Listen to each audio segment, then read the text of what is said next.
Shalom. Ya, selamat siang atau Bapak Ibu Saudara yang mungkin ikuti ibadah ini sore hari, selamat sore, atau yang malam, selamat malam. Yang pagi, selamat pagi. Jadi selalu selamat. Ya, siapa di antara saudara yang mau hidupnya selamat? Angkat tangan.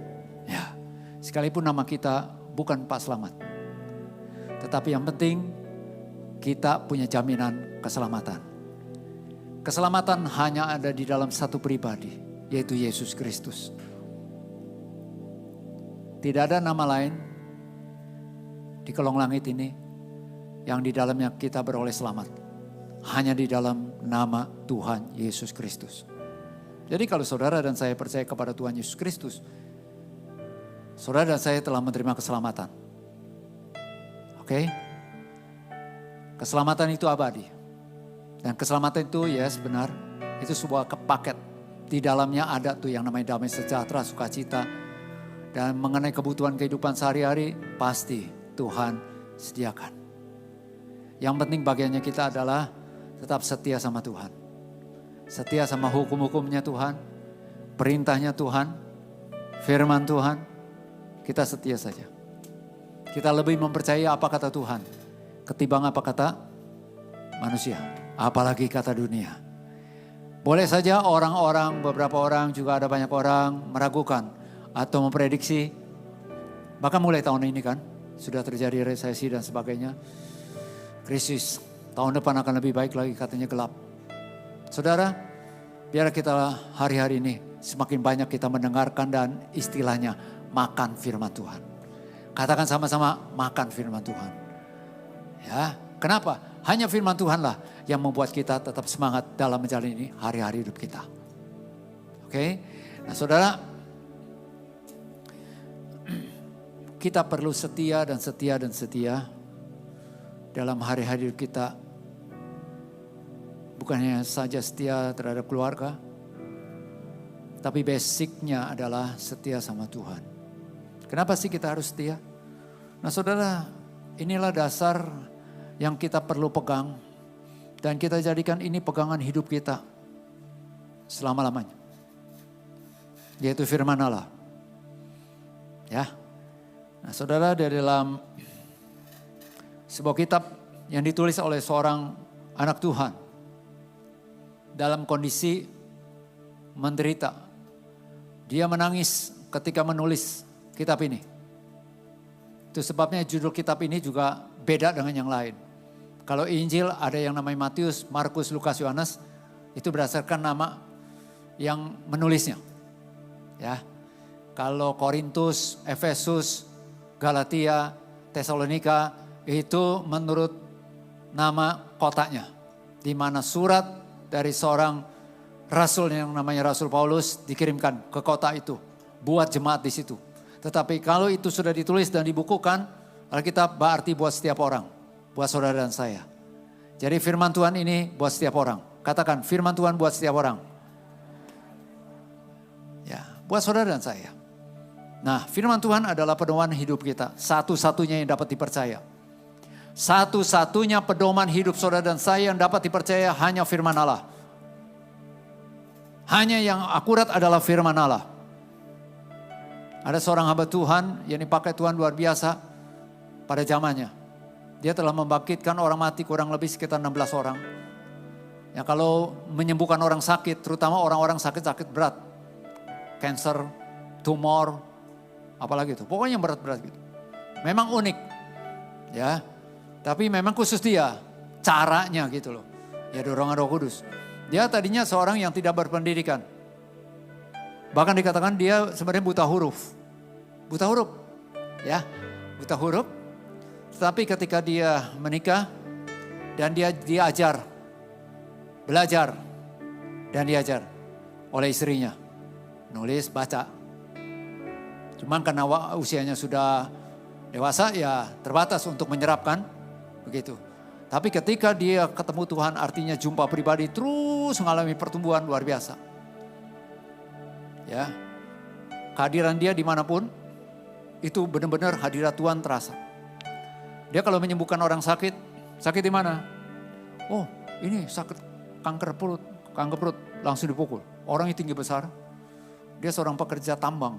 Sudah tahu dong kalau pekerja tambang, tangannya segede apa? 2 kali dari saya kali. Orang barat. Sakitnya di mana? Di sini perut, langsung jatuh. Wah mati, enggak lama bangkit, sembuh. Dia menyembuhkan puluhan yang sakit. Betul, itu cara dia. Kita nggak boleh ikut-ikutan, ya. Kalau kita ikut-ikutan, langsung dari sono, lagi, kita yang roboh. Berbeda. Jadi metode itu beda-beda, nggak boleh dijadikan doktrin. Katakan, metode tidak boleh dijadikan doktrin. 2, 3. Setuju nggak? Doakan orang buta, wah ingat Tuhan Yesus meludah nih. Coba-coba aja saudara pakai begitu. Nah saudara kan ada, dulu juga ada seorang hamba Tuhan kan, untuk mengurapi dia pakai apa tuh? Pakai jas. Rebah, gitu. Ya kan, pada rebah tuh. Ya saya nggak tahu rebahnya kenapa, tapi yang jelas wah ada juga hamba Tuhan juga pakai begini. Pakai, enggak rebah tuh. Baunya juga, mungkin baunya aja yang menyebar ke sana. Jadi metode nggak boleh dijadikan doktrin, setuju ya? Tapi prinsip esensi kebenaran firman Tuhan itu yang perlu kita pegang. Nah saudara, hamba Tuhan ini tinggi besar. Dia suatu ketika dalam perjalanan ke sebuah kota, naik kereta api, dia duduk. Saudara, ketika dia duduk saja, orang sekitarnya tahu-tahu ya, itu nangis loh. Nangis. Rasanya dia tertemplak gitu loh. Kehidupannya dibukakan, dosa. Wah, singkat cerita akhirnya diminta didoakan, kenapa ya, ada apa dengan kamu? Orang ini nanya ke dia, langsung dia sampaikan, dia beritakan Injil, didoakan. Wow. Namanya Smith Wigglesworth. Suatu ketika saat itu udah ada surat kabar. Ya, tapi belum ada handphone. Ditanya begini, Pak Smith, kau suka langganan koran gak? Oh iya. Oh. Kau suka baca koran? Baca. Yang mana kau baca? Headline-nya aja. Headline itu kalau koran tuh tulisan besar hanya di halaman pertama. Headline-nya aja, isinya enggak. Oh begitu. Kok baca hanya headline-nya saja? Dia katakan begini. Ya, memang itu berita-berita aktual. Tetapi aku lebih percaya apa kata firman Tuhan yang tidak pernah berubah. Berita bisa berubah, tapi firman Tuhan tidak pernah berubah. Itu sebabnya dia dikenal sebagai seorang hamba Tuhan. Satu buku. One man, one book. Dirinya. Artinya apa? Dia kemana-mana hanya bawa Alkitab. Alkitabnya bukannya besar-besar begini. Tentunya kecil. Karena dia saat itu ya di negara Eropa ya. Pakai jas, jadi kan kantongnya besar-besar. Bisa dimasukkan itu Alkitab. Nah mungkin prinsipnya kita dapat teladani. Bahwa kita lebih mempercayai apa kata firman Tuhan. Kita boleh dengarkan berita, it's okay. Supaya kita tahu, dan ketika kita berdoa syafaat, kita tahu apa yang harus kita doakan. Setuju? Ya, negara kita dalam keadaan apa? Boleh. Keadaan politik, keamanan dan sebagainya, siapa itu yang lagi viral dan sebagainya, boleh. Tapi kita perlu screening. Dan ada hal-hal yang perlu kita tahu, yang kita dukung dalam doa. Anak-anak Tuhan, orang-orang yang percaya kepada Kristus, tidak lagi hidup egois. Setuju kan? Ketika berdoa, lebih banyak berdoa buat kepentingan orang lain, bahkan kepentingan bangsa. Gak lagi kepentingan diri sendiri. Percayalah, kenapa? Karena Tuhan, Bapa kita tahu memberikan terbaik. Artinya, Dia pasti menjamin hidupmu dan hidupku. Yang penting kita lakukan bagian kita. Oke? Nah saudara, di sini yang kita perlu pegang prinsip kebenaran. Dasarnya apa supaya kita tetap setia sampai kapanpun? Nah, hamba Tuhan atau anak Tuhan ini, dia benar-benar menulis ini dan dia doanya hanya untuk bangsanya. Dia benar-benar berdoa, menangis, meratap gitu loh. Kenapa? Karena bangsanya saat itu adalah bangsa yang tadi percaya kepada Tuhan Allah semesta alam, Jehovah. Tapi mereka berbalik imannya, percaya kepada berhala. Percaya kepada Baal-Baal. Bahkan anak-anak yang sulung itu hidup-hidup dipersembahkan kepada dewa. Saat itu antara lain dewa Moloch. Wah, mengerikan sekali. Nah, singkat cerita akhirnya bangsanya, yaitu bangsa Israel, bangsa Yehuda, itu diserang oleh kerajaan Babilonia, ditawan sebagian, dan sebagian banyak yang mati, tapi banyak juga yang hidup. Salah satunya itu dia. Nah, dia hidup, bukan saja dia bersyukur, Tuhan terima kasih karena aku masih hidup. Enggak loh. Tapi dia ketika dia tahu begitu, hanya dia berdoa, tetap dia meratap. Itu sebabnya ada kitab yang namanya ratapan. Nah, di dalam dia meratap, keluar kata-kata yang luar biasa. Yang perlu kita jadikan sebagai salah satu ayat pegangan kita. Dalam keadaan apapun juga, biar firman Tuhan ini menjadi pegangan kita. Mau saudara? Ya. Nah saudara, kita buka atau kita baca Ratapan 3 ayat 21 sampai 23. Ratapan 3. Ratapan 3 ayat 21 sampai 23. Di sini sudah ada. Kita baca sama-sama yuk. 2, 3. Aku akan berharap. Tak berkesudahan kasih setia Tuhan. Tak habis-habisnya rahmatnya. Selalu baru. Besar. Ini sudah jadi lagu. Bahkan lagunya lagu legendaris juga. Besar setiamu.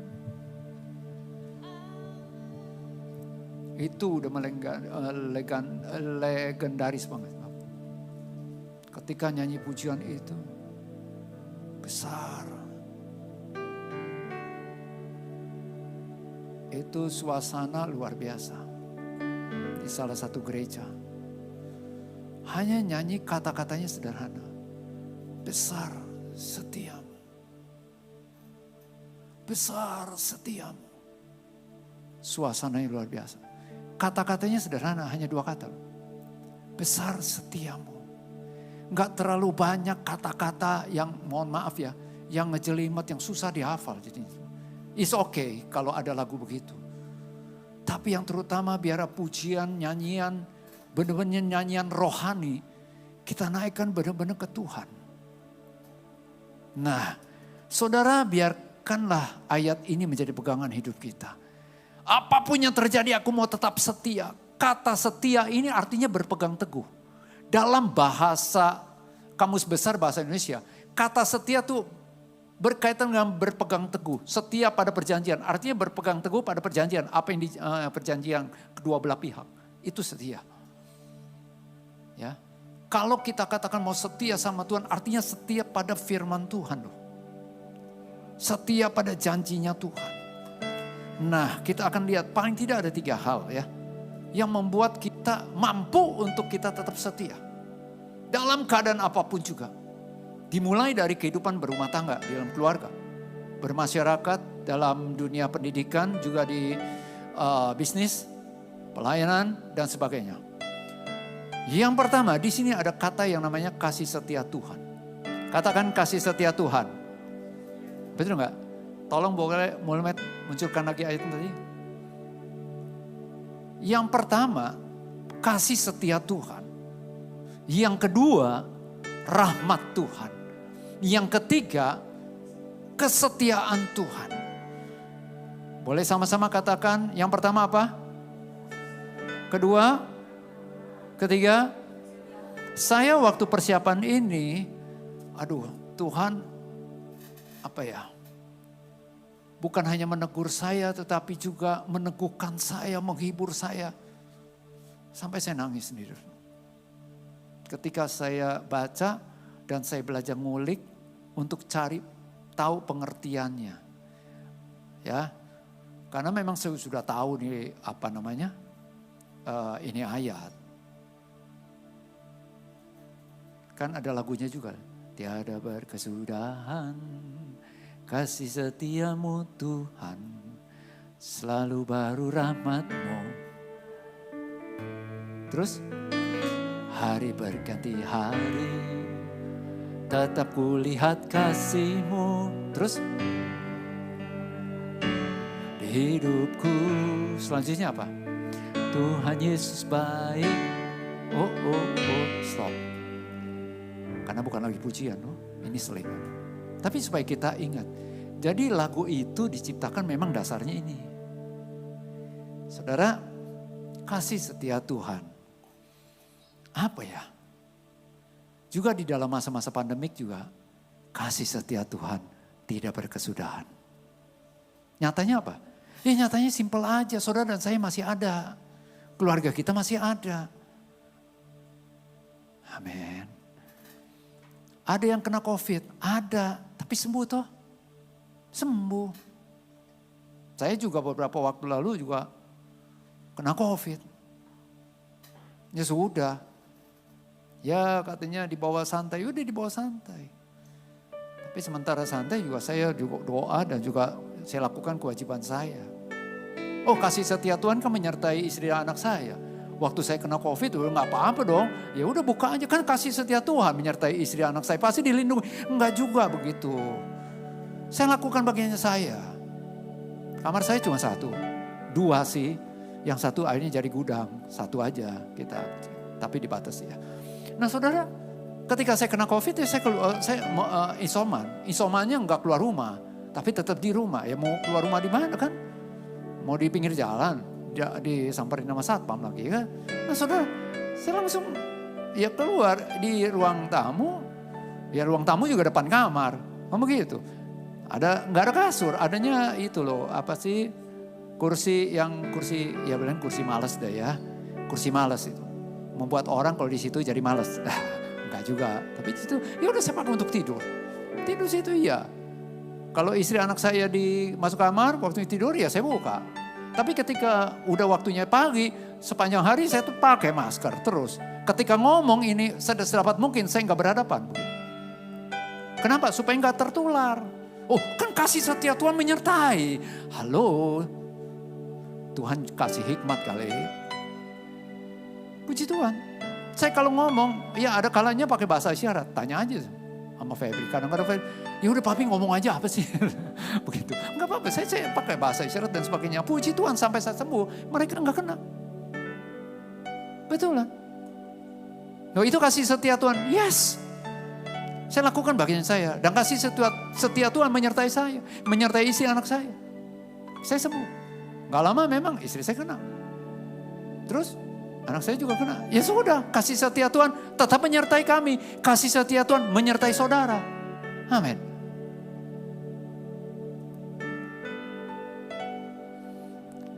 Kami juga kena dampaknya pandemik ini. Semua lockdown ya lockdown. Kembali ke keluarga di rumah. Tapi bukan berarti di rumah kami nggak melakukan apa-apa. Kita nggak melakukan apa-apa. Kita tetap lakukan. Halo, kasih setia Tuhan itu apa sih?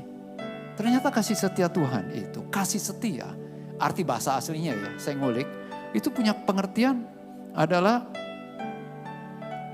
itu loh, kenikmatan. Kenikmatan Tuhan. Artinya apa sih? Tak berkesudahan kenikmatan yang dari Tuhan. Percayalah saudara, segala sesuatu yang dari Tuhan adalah baik. Dan segala sesuatu yang dari Tuhan adalah sejati. Dan Tuhan kita adalah Tuhan yang kekal dari kekal sampai kekal. Kasih setianya juga kekal. Itu sebabnya dikatakan apa? Tidak berkesudahan kasih setia Tuhan. Boleh orang katakan, oh stop, Tuhan tidak lagi mengasihi. Silakan dia ngomong begitu atau mengimani seperti itu. Tapi bagi kita yang percaya kepada Tuhan, tetap tak berkesudahan kasih setia Tuhan. Amin. Apapun keadaan saudara dan saya, tidak berkesudahan kasih setia Tuhan. Tidak berkesudahan kenikmatannya dari Tuhan. Saudara mau mengalami kenikmatan, saudara bisa. Ini kalau panas-panas kita keluar minum jus. Yang lebih enak lagi misalnya jus kedondong. Misalnya jus kedondong tuh biasa pakai itu tuh. Minggu lalu kami ada makan bersama beberapa anak muda. Ada satu orang tuh lagi istilahnya ngidam banget itu. Jus kedondong pakai kiamboy. Enak Enak kalau lagi seger-seger. Nikmat, nikmat. Setelah itu berapa lama bertahan kenikmatannya? Terbatas. Itu yang namanya kenikmatan sesaat. Sesaatnya itu relatif. Tapi sesaat. Tapi kasih setia Tuhan juga punya pengertian. Ternyata artinya itu belas kasihan. Katakan belas kasihan. Jadi kata kasih setia tuh punya pengertian banyak. Kenikmatan, keindahan dari Tuhan. Keindahannya Tuhan. Tapi juga belas kasihan Tuhan. Tahukah saudara Bapak Ibu? Kalau saudara dan saya masih ada, ini hanya karena belas kasihan Tuhan. Saudara bisa katakan bahwa saudara dan saya lebih kudus, lebih suci dari yang lain? Angkat tanganmu. Tidak. Pernah berbuat salah? Pernah berbuat dosa? Kita ada hanya karena belas kasihan Tuhan. Itu yang namanya kasih setia Tuhan. Seandainya Tuhan benar-benar seperti beberapa orang gambarkan Tuhan itu seperti orang tua yang berwibawa, mukanya juga tanpa senyum, pegang tongkat seperti itu. Lihat anaknya ada yang salah langsung pukul, salah lagi, Wah, kalau Tuhan seperti itu kira-kira bagaimana saudara dan saya? Halo?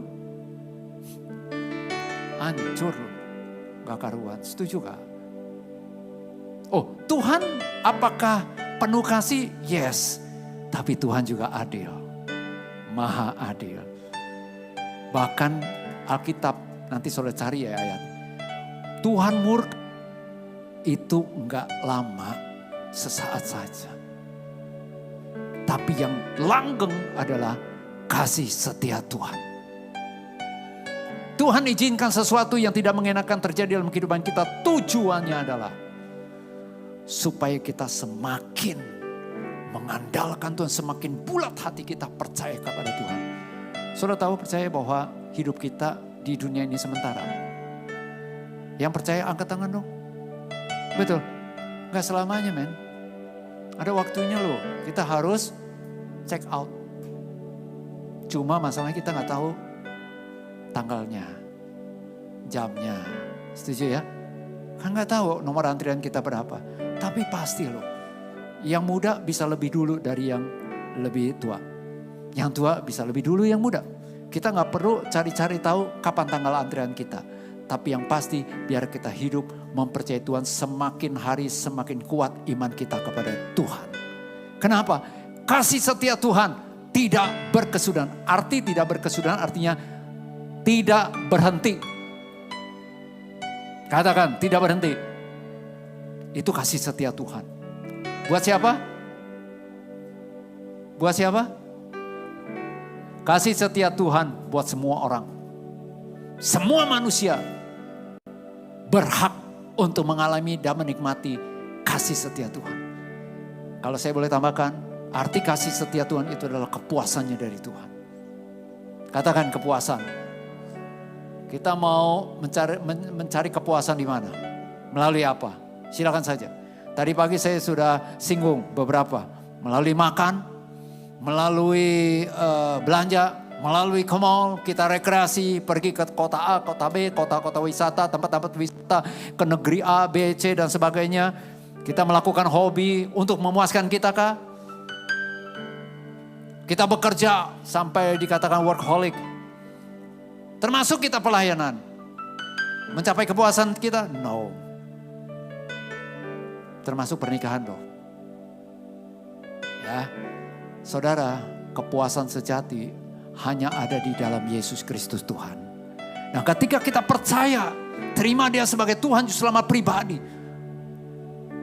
Dan kita terus membangun tiap hari nih yang namanya terkoneksi. Hubungan persekutuan, yang namanya persekutuan tuh spirit to spirit.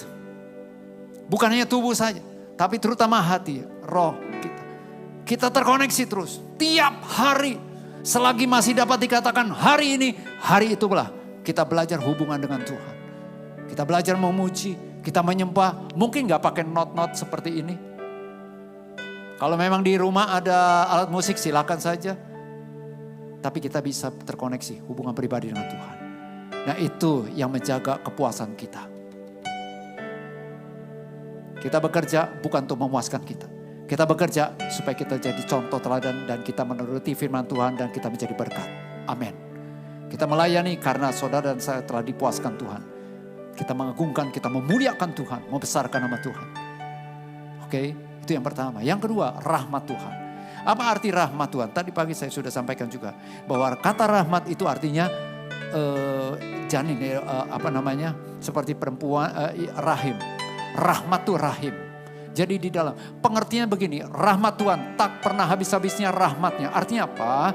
Itu tidak pernah berhenti. Itu yang namanya seorang wanita kalau hamil, itu dia jaga banget kan janin yang di dalam rahimnya. Betul gak sih? Halo para wanita? Bukan begitu ya? Hah? Minimal tuh suka diusap-usap. Ya, usap-usap. Beda dengan kita pria-pria yang perutnya seperti hamil, usap-usap. Mungkin dia sambil mengutuk, dasar memalukan misalnya gitu ya. Oke, beda.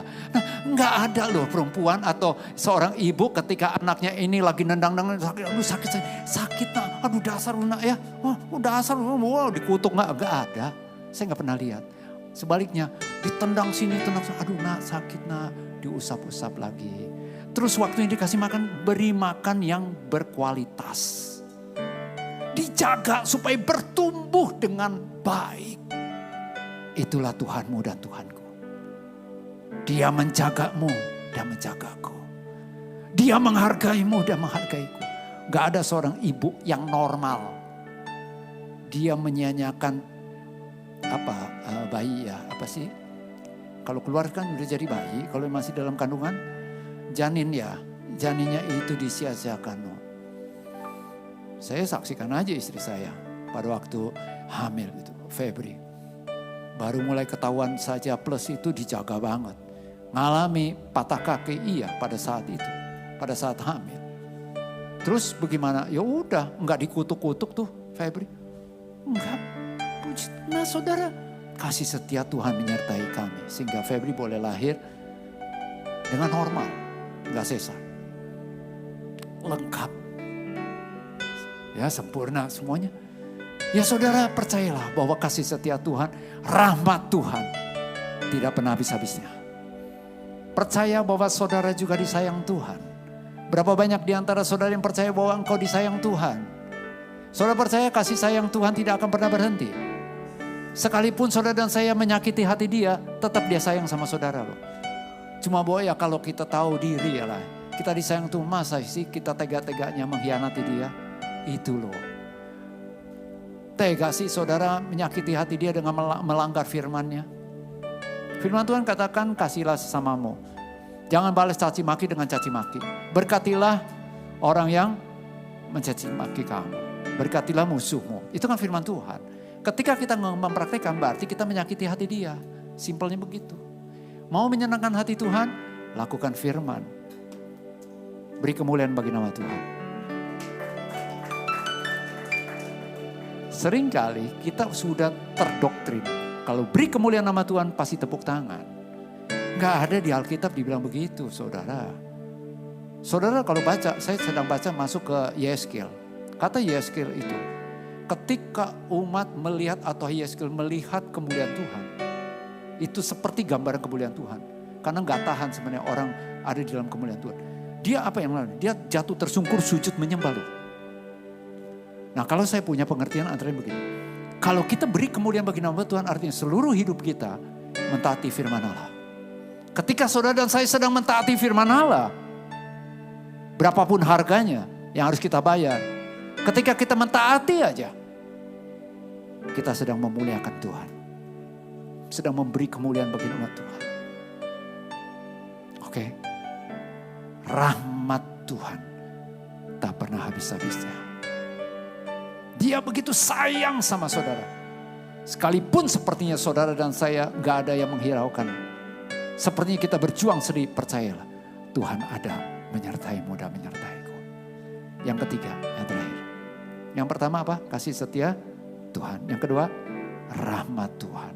Ingat ya, rahmat Tuhan Ya rahim. Bayangkan seperti itu. Nah di pengertian yang kedua ini, ketika saya dibukakan, aduh Tuhan, saya ketahan, saya nangis. Tuhan terima kasih. Kau begitu menyayangiku, menghargaiku. Kalau kita tahu bahwa kita dihargai Tuhan, kita gak perlu cari penghargaan dari orang. Setuju gak? Hari ini saudara dihargai, belum tentu besok saudara. Belum tentu minggu depan. Orang menghargai umumnya dari pencapaian kita. Betul gak? Betul gak? Pencapaian kita apa? Contoh ya, saya baru lulus dari studi saya. Luar biasa. Ya Pak Yahya hebat. Udah. Apa tiap hari dia bilang begitu sama saya? Enggak, saat itu aja. Apa sepanjang hari? Enggak. Ketika saya dikasih begini, bangga saya? Enggak juga. Saya tahu perjuangan saya dan hanya oleh anugerah Tuhan saya boleh lulus. Saya studi bukan untuk kepuasan, untuk memuaskan, enggak. Tetapi saya belajar menghormati atau menghargai anugerah Tuhan. Jadi kalau saudara, Bapak Ibu, kalau ada kesempatan studilah. Untuk peningkatan itu, meningkatkan potensi saudara. Kita tahu bahwa itu adalah anugerah. Jangan sampai anugerah itu terlewatkan. Paham ya?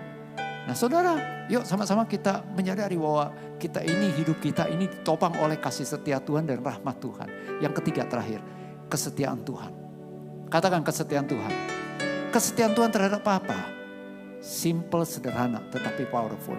Kesetiaan Tuhan terhadap janji-janjinya. Alkitab ini terdiri dari dua bagian. Perjanjian lama dan perjanjian baru. Ada satu kata yang sama, yaitu apa? Apa? Yes, perjanjian. Memang ini berisi janji-janjinya Tuhan. Janji Tuhan bukan hanya satu ayat yang namanya oleh bilur-bilur Yesus kamu telah disembuhkan. Oleh bilur-bilur Yesus kamu telah disembuhkan. Satu Alkitab gak isinya itu saja. Betul kan? Tuhan adalah gembalaku, takkan kekurangan aku. Dia membaringkan aku di padang rumput yang hijau. Dia membimbing aku ke air yang tenang. Ia menyegarkan jiwaku. Ia menuntun aku di jalan yang tergantung dari kita. Mau gak jadikan dia gembala kita? Itu saja. Mau gak kita dituntun? Seringkali kan kita gak mau. Maunya kita nuntun Tuhan. Betul atau benar?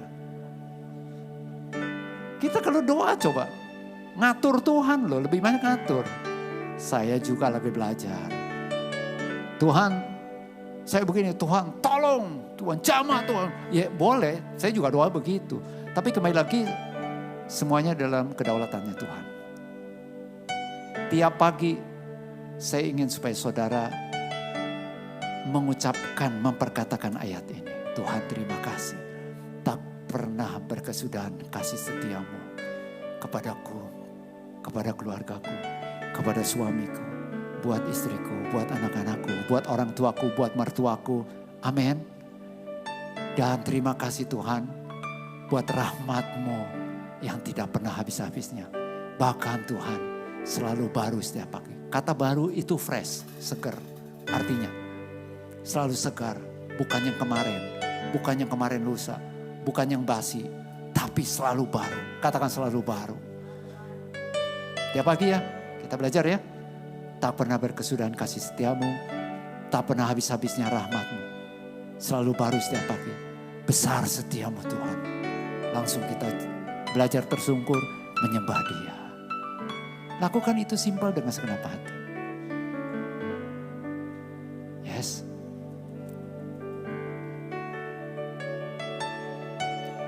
Kita lakukan bagiannya kita. Tuhan akan lakukan bagiannya. Promosi datangnya daripada Dia. Tuhan yang merendahkan, Tuhan juga yang akan meninggikan. Kalau Allah tidak menyayangkan anak yang tunggal Yesus Kristus, bahkan mengaruniakan buat kita supaya kita diselamatkan. Mungkinkah Dia tidak mengaruniakan apa yang kita butuhkan? Siapa yang percaya bahwa Tuhan Bapa yang kekal itu tahu kebutuhan kita? Dia tahu yang terbaik buat saudara saya. Itu yang Dia berikan. Tuhan Yesus memberkati. Tetap semangat, tetap sehat, dan tetap sejahtera di dalam iman kepada Yesus Kristus Tuhan. Mari kita bangkit berdiri.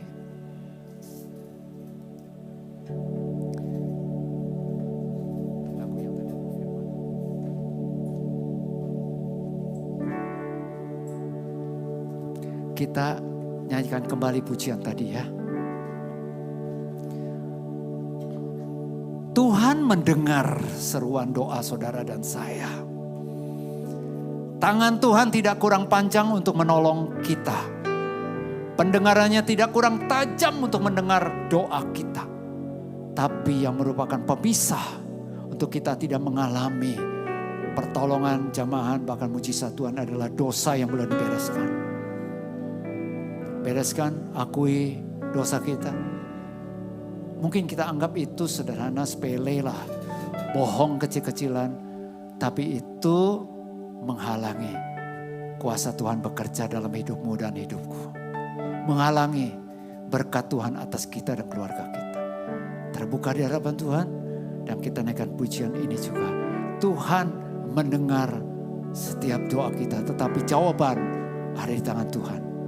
Tetaplah berdoa. Bangun persekutuan tiap hari. Intim dengan Tuhan. Dimanapun kok. Saudara berada di mobil, saudara bisa. Beberapa waktu lalu saya harus pergi ke daerah puncak. Saya pergi sendiri. Hujan besar. Wah, saya kan gak sering-sering bawa mobil sendiri. Itu hujan besar di tol. Hujan besar, rintik-rintik, macet. Wah, kedinginan pula. Mati AC. Apa yang saya lakukan? Saya percaya ini dorongan Roh Kudus. Saya nyanyi. Saya memuji. Betulan. Keras-keras gak apa-apa. Gak ada siapa-siapa. Artinya gak ada orang di mobil saya. Yang tahu hanya saya. Dan saya percaya di mobil saya ada Tuhan. Ya saya menikmati. Sementara mata saya tetap ke depan. Saya gak pejamkan mata. Kalau pejamkan mata kan. Saya pas selesai ada di alam lain. Saya gak mau. Saya masih mau melihat istri anak saya. Saudara. Saya nyanyi memuji Tuhan. Saya menangis. Betul mengalami menikmati hadirat Tuhan. Dimanapun saudara berada. Dan saya berada. Kita bisa bersekutu dengan dia. Oke. Yuk kita naikkan pujian ini. Lebih dari yang ku doakan. Yesus menjawab. Lebih dari yang ku harapkan, dengan caranya di waktu yang tepat. Ku kan melihat Tuhan jadikan semua. Yesus mendengar lebih dari yang ku doakan. Yesus menjawab lebih dari yang ku harapkan. Dengan caranya di waktu yang tepat. Ku kan melihat Tuhan jadikan semua.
Berapa banyak di antara saudara yang saat ini ada sebuah pergumulan.